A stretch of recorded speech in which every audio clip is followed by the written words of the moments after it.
Desde Guatemala en Centroamérica, Iglesia de Cristo, Fortaleza de Sion, Ministerio Ebenecer, presenta Tiempos de Refrigerio, con el pastor Byron Girón, un programa donde a la luz de la palabra descubriremos las bendiciones que Dios tiene preparadas para cada uno de nosotros.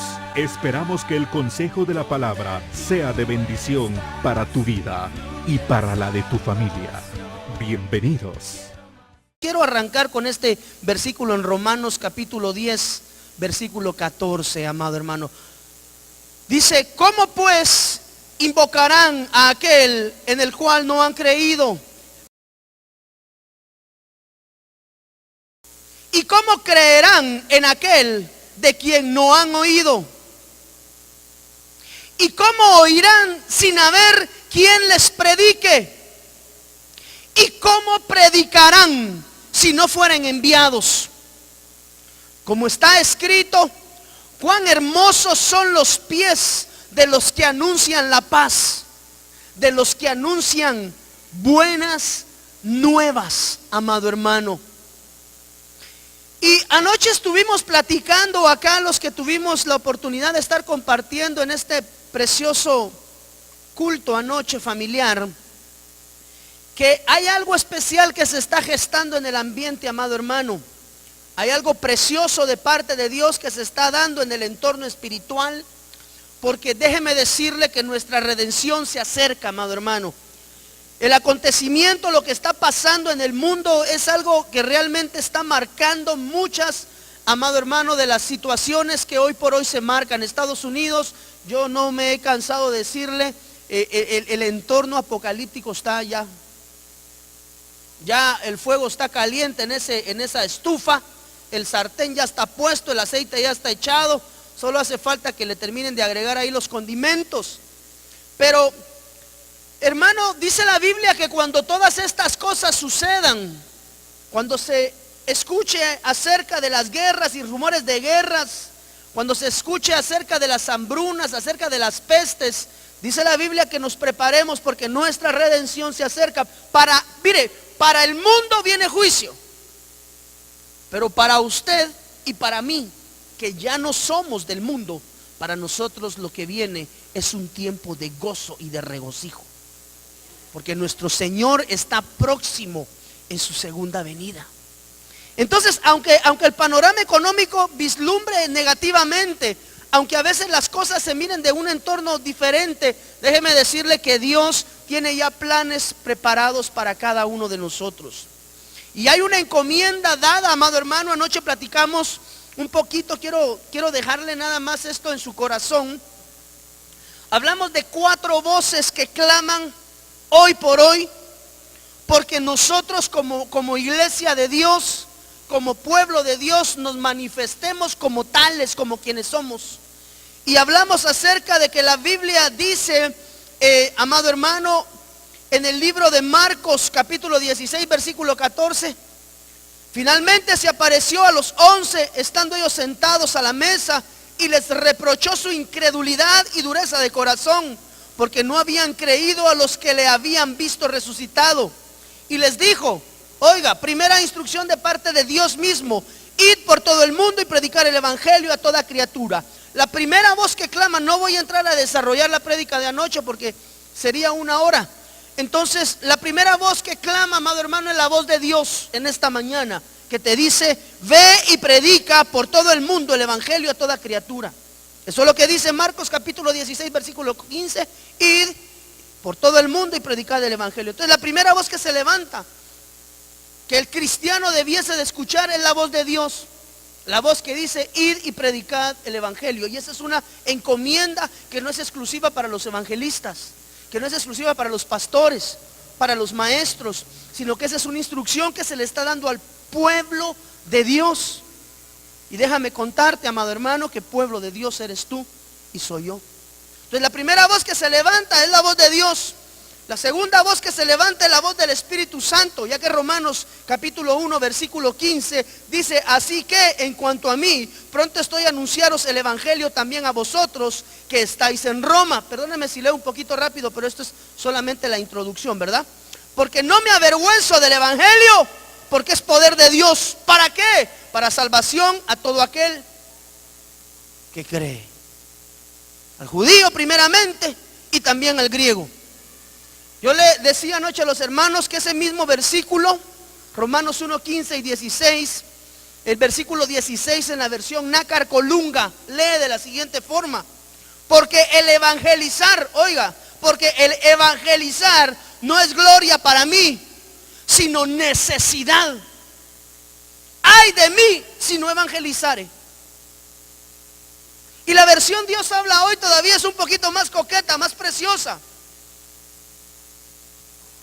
Primera de Corintios 9, 16.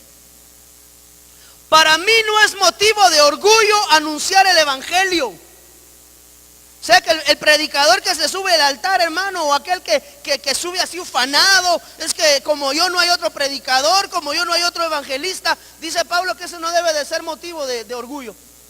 El predicar el evangelio debiese de ser, amado hermano, un motivo de gozo más que un motivo de orgullo.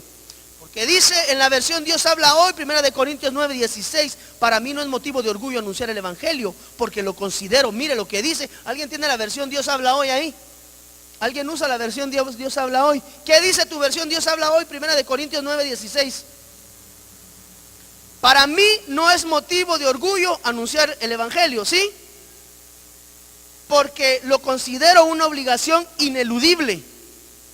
Eso es lo que dice tu versión. O sea que el predicar el evangelio no es alternativo. ¿Cómo así, pastor? El predicar el evangelio no es si tú quieres o no quieres.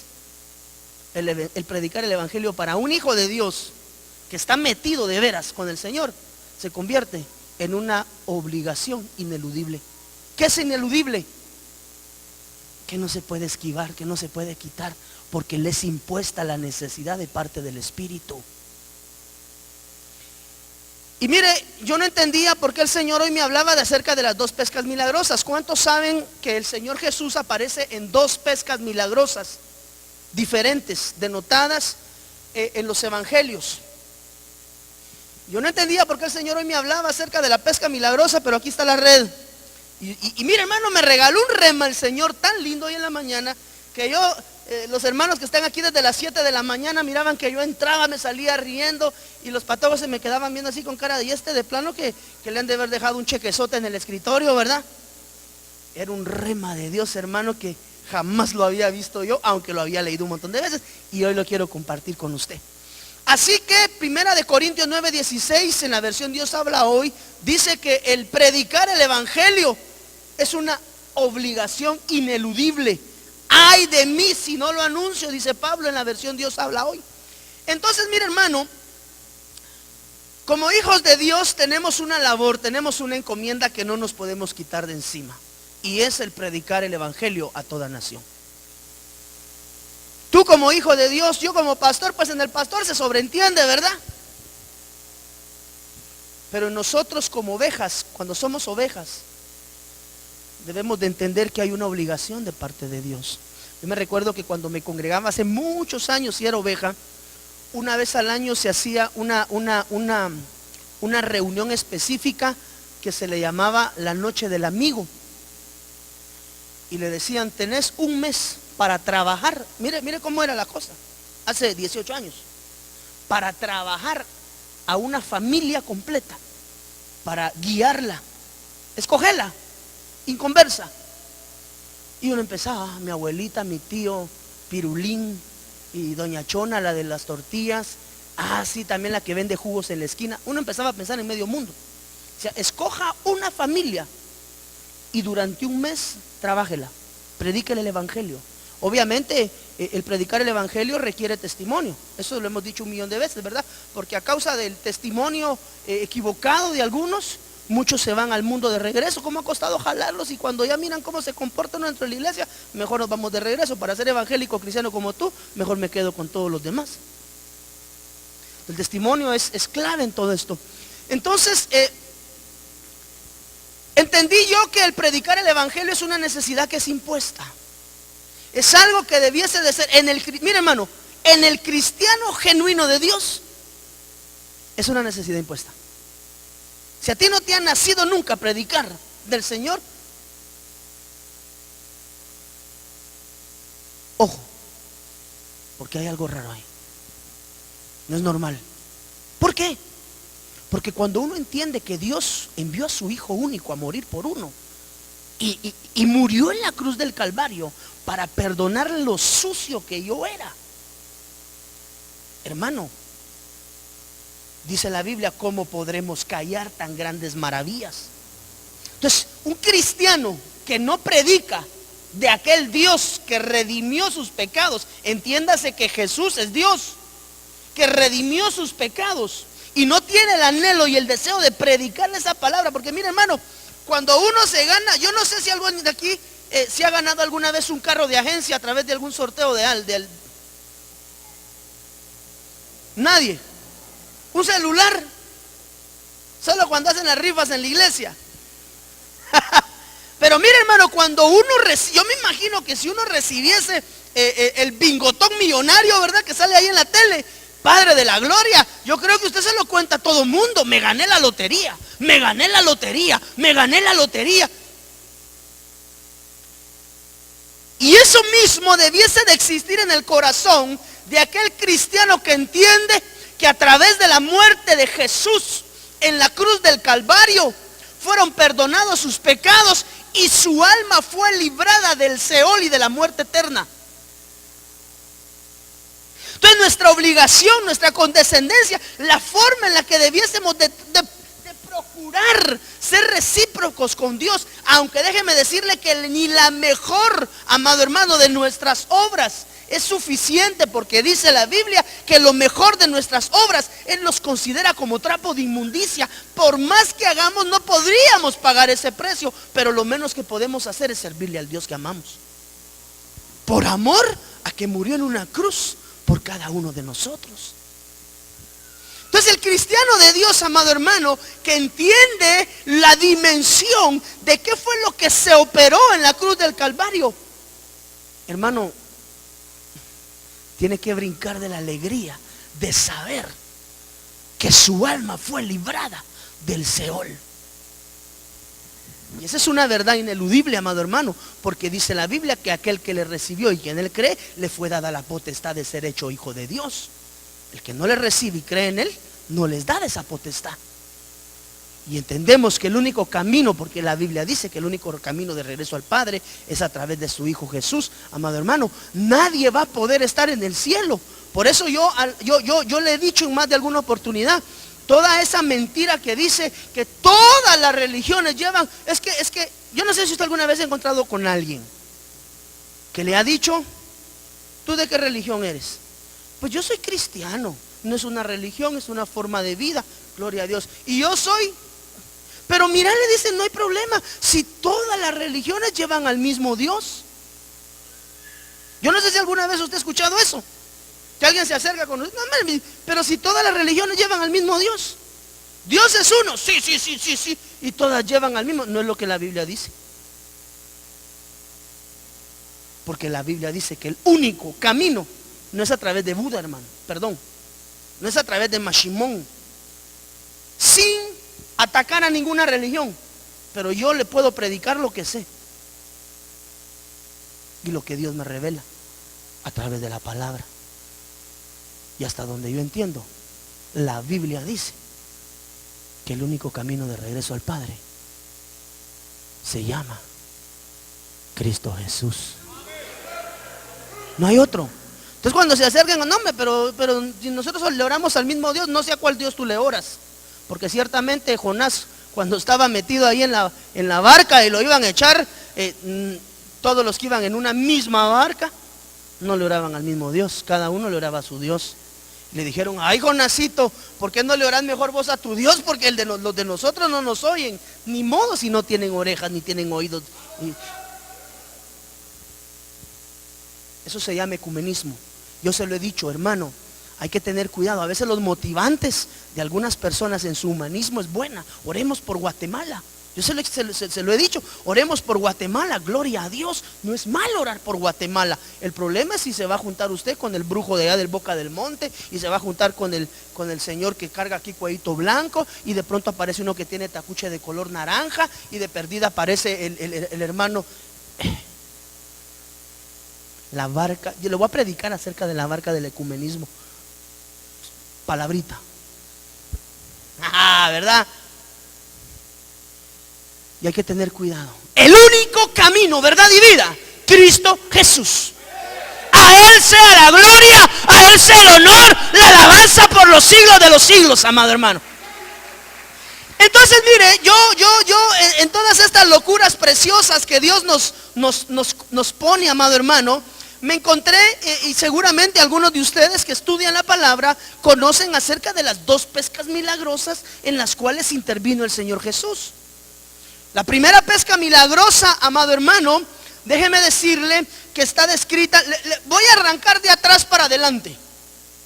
La segunda pesca milagrosa, que hoy entiendo se convierte en una tercera, porque va a ver lo que el Señor me reveló, aparece en el libro de Juan, capítulo 21, versículo 1. Esta pesca sucede después, amado hermano, de que nuestro amado Señor Jesús había resucitado de los muertos. Es decir, hubo una pesca milagrosa, mejor dicho, hubieron 2 pescas milagrosas, porque hoy vas a entender el contexto de lo que Dios me habló, y una segunda pesca según lo que nos describen los evangelios después de resucitado. Entonces hay una previo a la resurrección y hay una post resurrección. Pero yo entendí que la primera no era una, sino que eran 2, ahí va a entender. Y dice el libro de Juan, en el capítulo 21, versículo del 1 en adelante: después de esto, Jesús se manifestó otra vez a sus discípulos junto al mar de Tiberias. Esto de lo que le estoy hablando, amado hermano, esta es la segunda pesca milagrosa después de la resurrección. Voy de atrás hacia adelante, ya le expliqué. Y se manifestó de esta manera, póngale atención. Estaban juntos Simón Pedro, nuevamente Simón aparece en la escena porque también aparece en la otra pesca. Tomás, llamado el Dídimo, Natanael, el de Caná de Galilea, los hijos de Zebedeo y otros 2 de sus discípulos. Simón Pedro les dijo: voy a pescar. Ellos le dijeron: vamos nosotros también contigo. Fueron y entraron en una barca, y aquella noche no pescaron nada. Otra vez, nuevamente durante la noche no vuelven a pescar nada, porque también en la primera no pescaron nada. En la natura, en lo normal, en lo regular, después se da el milagro. Entonces dice, no pescaron nada. Versículo 4. Cuando ya iban amaneciendo, se presentó Jesús en la playa, mas los discípulos no sabían que era Jesús.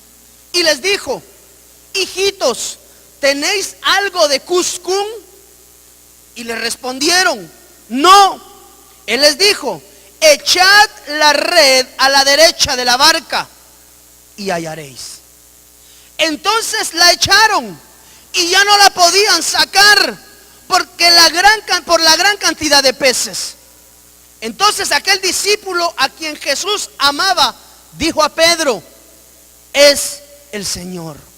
Simón Pedro, cuando oyó que era el Señor, mire qué extraño, se ciñó la ropa, es decir, se volvió a poner la ropa, porque se había despojado de ella, dice, y se echó al mar. Yo entendería que así como usted y yo cuando vamos a las piscinas nos quitamos la ropa y nos tiramos, pero usted anda en la playa, hermano, y de repente dice el Señor: me voy a poner tacuche y me voy a tirar a nadar.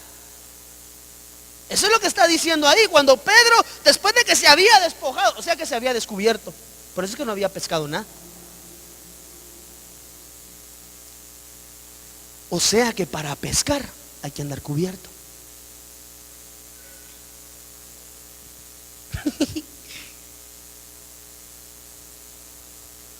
Y los otros discípulos, versículo 8, vinieron con la barca arrastrando la red de peces, pues no distaban de tierra sino como 200 codos. Al descender a tierra, vieron brasas puestas y un pez encima de ellas y pan. Jesús les dijo: traed de los peces que acabáis de pescar. Subió Simón Pedro y sacó la red a tierra, llena de grandes peces. Mire, hermano, todo aquel que obedece la voz de Dios va a tener grande bendición en su vida. ¿Quiere bendición de Dios? Aprenda a obedecer la voz de Dios. El que aprende a escuchar la voz del Espíritu Santo no va a errar jamás en lo que Dios le dice. Entonces dice acá en el versículo 11: subió Simón Pedro y sacó la red a tierra, llena de grandes peces, 153. Y aún siendo tantos, la red no se rompió. Ahí hay un mensaje escondido, pero hoy no lo vamos a predicar. Le dijo Jesús: venid, comed. Santo de la misericordia. Y ninguno de los discípulos se atrevía a preguntarle: ¿tú quién eres?, sabiendo que era el Señor. Vino pues Jesús y tomó el pan y les dio, y asimismo del pescado. Esta era ya la tercera vez que Jesús se manifestaba a sus discípulos. ¿Qué dice ahí? Después de haber resucitado. Entonces, posterior a la resurrección de nuestro Señor, vuelve a acontecer que Pedro una vez más vuelve a ser despojado de la fe. Y después de haber visto y entendido que con Cristo en la barca él no podía fallar en la pesca, una vez había pasado, amado hermano, trabajando toda la noche sin haber recibido, amado hermano, remuneración alguna. Pero no es ahí donde yo le quiero predicar. Yo quería que usted leyera eso conmigo para que separe una de otra, porque a veces uno dice pesca milagrosa y piensa que es una, son dos. Y hoy la uno se convierte en dos, o sea que este es tres. Que la Biblia declara que es la segunda pesca milagrosa. Pero hoy quiero que tú y yo escudriñemos esta parte, hermano, que yo creo que va a ser una responsabilidad. Cuando el Señor Jesús llama a Pedro, le dice: Pedrito, es necesario que me sigas. Es necesario que te despojes del trabajo secular pescando peces, amado hermano, de sangre fría, y te unas al ministerio y empieces a predicar el evangelio y empieces a pescar peces de sangre caliente.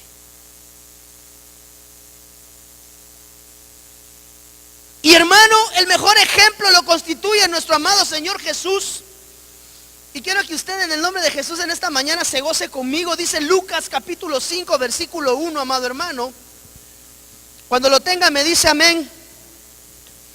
Aconteció que estando Jesús junto al lago de Genesaret, ¿cuántos se recuerdan qué quiere decir Genesaret?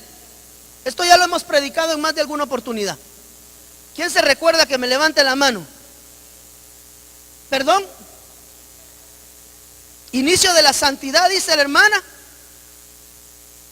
Genesaret es una dimensión de un nuevo comienzo. Genesaret significa el inicio de una nueva etapa en nuestra forma de vivir. Genesaret tipifica, amado hermano, un nuevo tiempo por venir.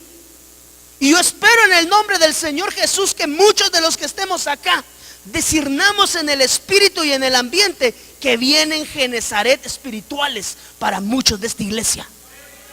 Tiempos, amado hermano, donde verás la bendición manifiesta de Dios sobre tu vida como antes no lo habías visto. Eso sí, si dejas que Jesús entre en tu barca. Y no le estoy hablando de recibirlo en el corazón, le estoy hablando de dejarlo gobernar en su vida. Porque si tú te das cuenta, amado hermano, la pesca no vino solamente cuando el Señor Jesús se subió a la barca. La pesca abundante vino cuando Pedro obedeció la voz que le decía qué es lo que tenía que hacer para obtener esa pesca. Yo no dudo que el Señor Jesús esté en nuestra barca. ¿Ya recibiste al Señor Jesús en tu corazón? Levántame tu mano. Ok. Jesús ya está en tu corazón. Es decir, el Señor ya está en la barca. Di conmigo, el Señor ya está en mi barca. ¿Cuál es el secreto? Si ya lo tengo, yo ya recibí al Señor Jesús. Es que ahora viene la segunda parte. Tienes que aprender a obedecerle lo que Él te dice.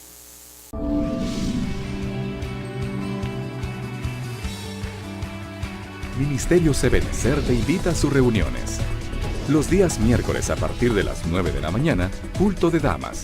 Miércoles a partir de las 19 horas, doctrina. Sábados, 16 horas, reunión de jóvenes. Domingos a partir de las 9 de la mañana, culto general. Y el primer domingo de cada mes, Santa Cena.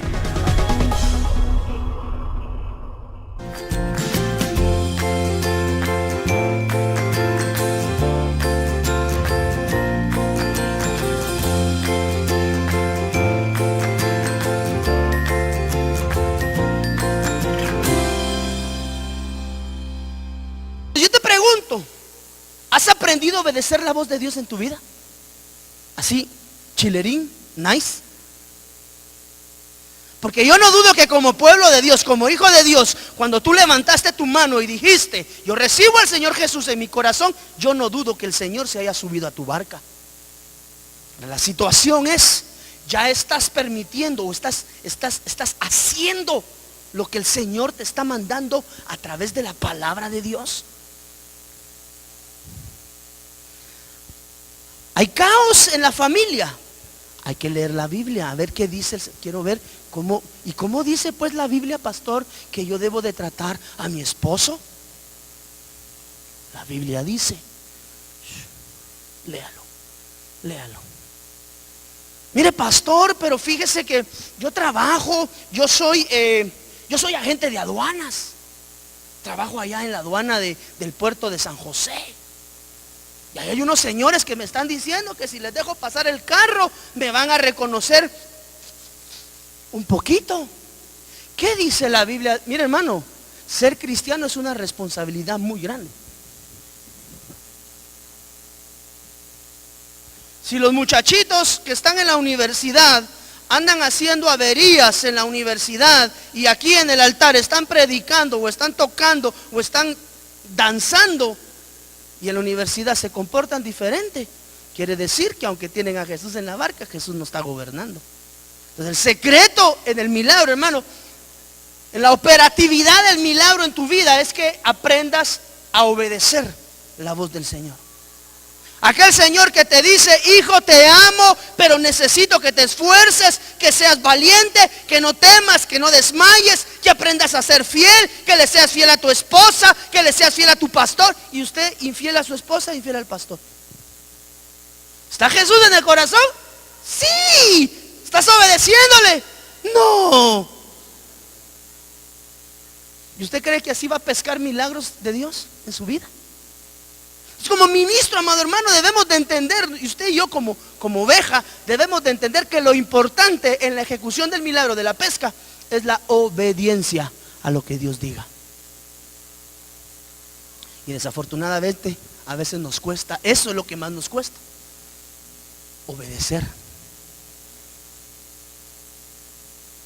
Hijo, te amo, tienes problemas económicos, tienes abierta la puerta del devorador, ciérrala, trae tu diezmo.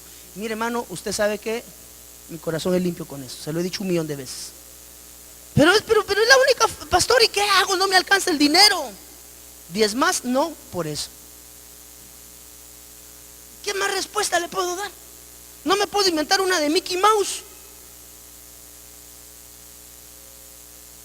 Entonces la obediencia, mire, pastor, es que yo siento que este hogar ya no camina porque no me atiende mi esposa. Y tú la amas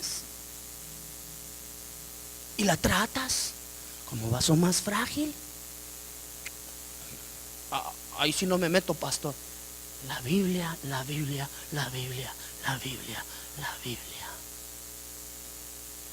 Mire, hermano, el cristiano que aprende a obedecer y a vivir por la palabra de Dios en su corazón, quiere que le diga algo, es un cristiano de éxito en todo lo que emprende. Casos como Job, pero la situación de Job fue una pelea. Eso fue un rollo que el Señor tuvo ahí con Satanás, dirían algunos, ¿verdad? Y Job pues fue tocado en muchas dimensiones, pero al final de todo esto Job sale victorioso y le es devuelto más allá de lo que tenía. Pero la Biblia, la palabra de Dios, hermano, es un manual que el Señor deja para que tú y yo aprendamos a vivir. Ya me había escapado un poquito. Regresemos entonces a Lucas capítulo 5, versículo 1. Aconteció que estando Jesús junto al lago del nuevo inicio, del nuevo comienzo. Mira, hermano, ¿cuántos de nosotros anhelamos un nuevo comienzo en nuestra vida de veras en muchos aspectos? Tú ya has identificado que hay áreas donde estás vuelta y vuelta. Mire, pastor, pero es que lo hago de la derecha, lo hago para la izquierda, lo hago para adelante, y no me sale por ningún lado, pastor. Vámonos al lago de Genezaret, a la dimensión del nuevo comienzo. Y dice que el gentío se agolpaba sobre él para oír ¿qué? La palabra. Y vio dos barcas que estaban cerca de la orilla del lago. Diga conmigo, cerca de la orilla. Y los pescadores, habiendo descendido de ellas, lavaban sus redes. Y entrando en una de aquellas barcas, la cual era de Simón, le rogó que la apartase de tierra un poco. Mire pues, a veces queremos bendición de Dios. ¿Cuántos queremos bendición de Dios?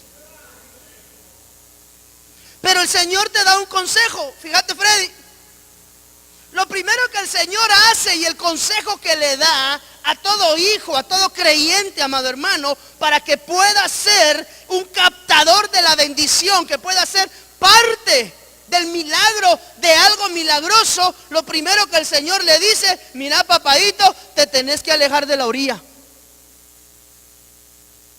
Vos no podés seguir como siervo de Dios pegado en la orilla. Y esto, hermano, precioso, es figura de que el siervo de Dios que quiere ver la manifestación sobrenatural de Dios, como tú y como yo, porque yo creo que aquí todos anhelamos ver la manifestación gloriosa de Dios sobrenatural, hermano, más de lo que lo hemos visto. Entonces lo primero que te va a decir el Señor, mira, Ramirito, es: aléjate de la orilla. Porque si estás pegado en la orilla, yo no voy a poder hacer en tu vida los milagros que yo tengo predestinados a hacer contigo dentro de la barca. Y el estar a la orilla, amado hermano, el estar ahí pegadito a la orilla, es figura de que si tú quieres la manifestación de Dios sobre tu vida, debes de aprender a alejarte del mundo. El Señor le dijo: boga mar adentro. Y cuando estaban en el mar adentro se manifestó de una forma sobrenatural la pesca milagrosa. Pero esa pesca milagrosa no se hacía si estaban pegados en la orilla. Entonces hay pueblo de Dios que está esperando la manifestación de Dios, pero no ha sido capaz de abandonar la orilla de su vida. ¿Qué es la orilla de su vida? La carnalidad que todavía lo amarra a las cosas del mundo. Señor, es que yo necesito un milagro financiero. Sí, pero todavía estás en la orilla. Yo no puedo operar milagros si estás en la orilla. Es como le decía a los patojos, ¿verdad? Pastor, ore porque gane yo el año. ¿A qué de a tú? Estudia, hombre. ¿Qué hubo que orar yo, Padre, que gane el año? Pero si no estudió, si no bogó mar adentro, si no se alejó de la orilla, no va a poder operación, amado hermano, de milagro de Dios. ¿Querés ser un siervazo de Dios? Aléjate de la orilla. Queremos ver a Dios operar en nuestra vida, pero todavía estamos contentos en la orilla remendando redes.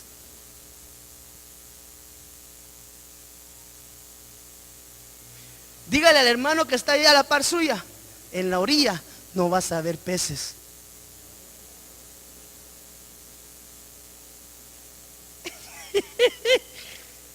¿Querés milagro? Boga mar adentro. ¿Qué quiere decir bogar? Es meterse, pastor, a las honduras. Excelente. Pero eso, meterse a las honduras, implica dejar la orilla del mundo. Mire, hermano, ¿sabe por qué hay muchos cristianos metidos en clavos? Porque están a la orilla.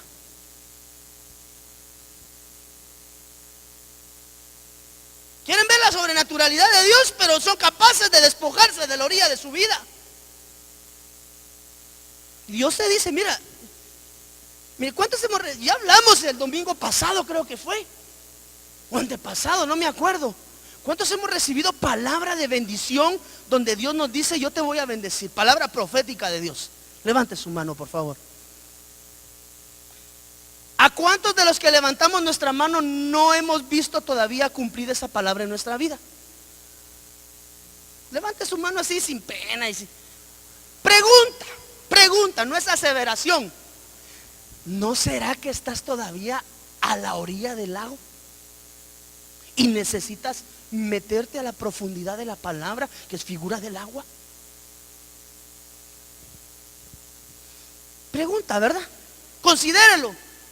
Tal vez por ahí viene el rollo de que no logra despegar en algo, porque todavía está contento a la orilla del mar, ahí echándose, amado hermano, un coco bien frío.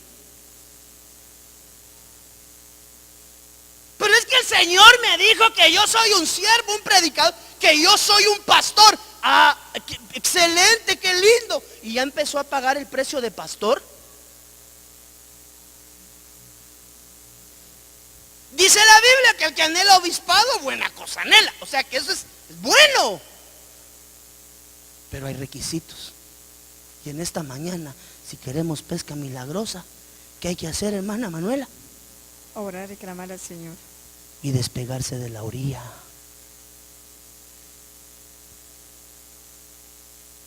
¿Cuánto pueblo de Dios hay en la orilla en esta mañana? Ninguno, Señor Padre de la gloria. Todos están metidos en las honduras. Aleluya. Entonces lo primero que el Señor le dice es que mira hermano, qué precioso. Venga conmigo. Lucas 5:3. Entrando en una de aquellas barcas, la cual era de Simón, ¿qué dice ahí su versión Reina Valera? Le rogó que la apartase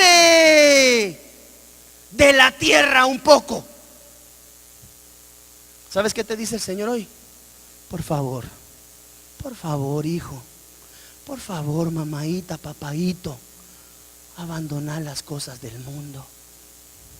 Dice que Jesús le rogó, no le dio instrucción, le rogó. Jesús ruega, hermano. Mira, Jesús, te ruego por favor que dejes de ser carnalote. Te ruego por favor que dejes de robarte el dinero de la empresa. Te ruego por favor que ya no le saques la gasolina al carro y se la pases a la moto. Te ruego por favor que honres y respetes a tus padres. Eso es lo que dice el Señor. Mire, Jesús nos ruega que nos apartemos de la tierra. Y la tierra es figura de lo mundano.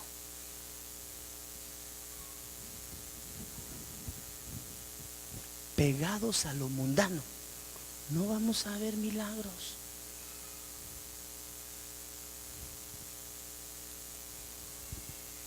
¿Puede decir amén, hermano? ¿Cuántos ya se han apartado de la orilla acá en esta casa en el nombre de Jesús? Aleluya. Pero ante Dios, hermano, no me levante la mano solo porque a que digan que yo sí soy espiritual. Eso, Señor, mire, dice la Biblia que por los frutos se conoce. A mí no me diga que usted está bien metido con Dios y le está yendo como el Niágara en bicicleta, hermano. Algo está haciendo equivocadamente. Eso es lo que yo creo. Porque la Biblia es un manual de vida que fue escrito, fue inspirado por el Espíritu. Entonces este manual no falla. ¿Me entiendes? Si hay algo que no te está marchando bien, pon las barbas en salmuera. Algo tal vez no estás haciendo correctamente.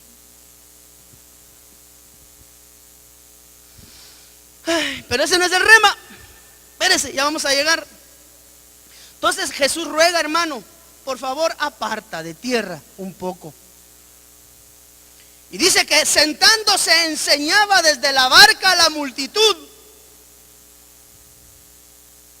Cuando terminó de hablar, dijo a Simón: Simoncito, ya que te has apartado de la tierra, ya que te has despegado de lo terreno, de lo mundano, de lo que no te conviene, ya que has comprendido, hazme un favorcito, boga mar adentro. ¿Sabe de qué nos habla el boga mar adentro, Xavi? De que una vez desprendidos de la tierra, tenemos que aprender a buscar las profundidades de las cosas de Dios. No te conformes solo con haber recibido al Señor Jesús. Hay algo más allá todavía. Cuando el Señor le dijo boga mar adentro, lo que le estaba diciendo es: Pedro, tú tienes que aprender a anhelar siempre estar más y más y más y más adentro, para que puedas ver mi gloria siempre manifiesta sobre tu vida. El cristiano, amado hermano, hijo de Dios, debe de entender que siempre hay algo mejor en el Señor Jesús. Siempre hay algo superior en el Señor Jesús. Y lo que nos quiere decir la palabra acá, cuando el Señor le dice a Pedro, boga mar adentro, le está diciendo: Pedro, aprende a meterte a las profundidades de la palabra. Aprende a meterte a las profundidades donde mi Espíritu Santo te va a ministrar. Buscando la presencia de Dios constantemente. El cristiano, hijo de Dios genuino, siempre va a buscar más y más. No le estoy hablando de título dentro de la iglesia, hermano. Le estoy hablando de meterse a la intimidad con Dios. Ahí en tu cuarto, cuando tú te encierras, hermano, o cuando tú te encierras, hermana, a buscar de la presencia de Dios. Tú tienes un lugarcito apartado en tu casa para buscar de Dios. No lo encuentran, ya sé dónde está en Caramán, allá se sube 3 horas y solo se oye que grite y grite y grite. Ah, sí, pues es mi papá. Yo no sé por qué grita, está metido en la presencia de Dios. Ha aprendido a bogar mar adentro. Y dice la Biblia, amado hermano, que terminó de hablar, le dijo: Simón, boga mar adentro y echa vuestras redes para pescar. Respondiendo Jesús le dijo: Maestro, prepárese porque por ahí viene la cosa. Toda la noche hemos estado trabajando y nada hemos pescado. Mas en tu palabra que dice, echaré la red.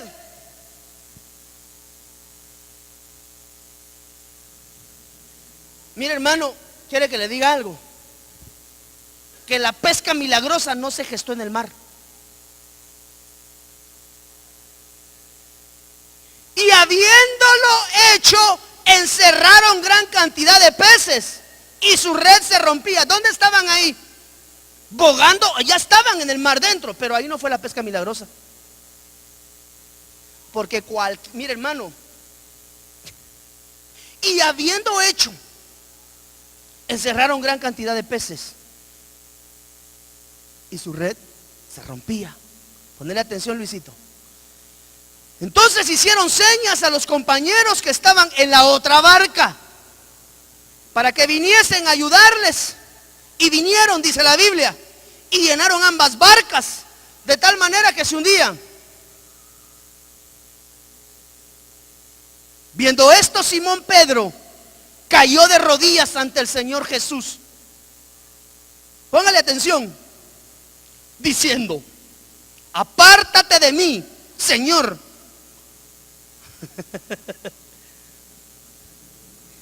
Porque soy hombre pecador.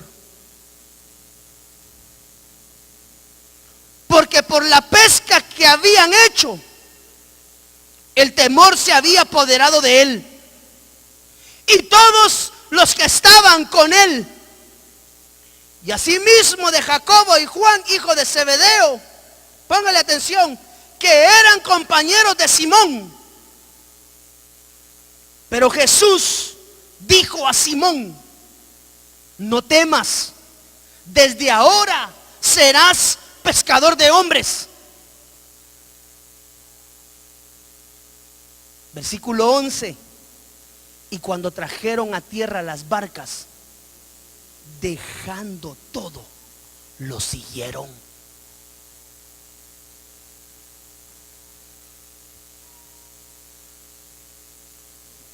Capisci, no capisci.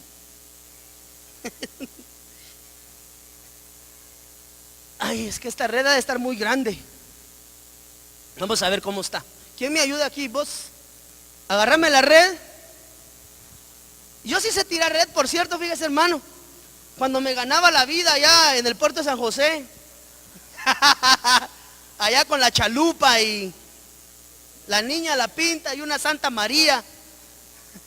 Mire pues, dice la Biblia que el Señor le dio la instrucción de bogar mar adentro.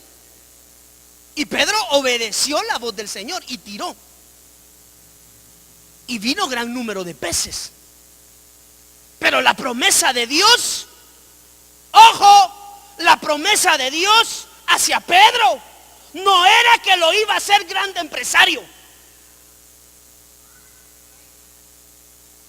Porque entonces lo que hubiera hecho Pedro es, bueno, ahora que ya sé cómo se tira la red, me voy a comprar unas mis 10 barcas y mando a todo mundo a tirar la red. Y como todas vienen llenas de peces, ahora voy a poner Pedro Sociedad Anónima. ¿Ya sabes cómo se tira, no? Espérese, pues le voy a dar unas clasecillas.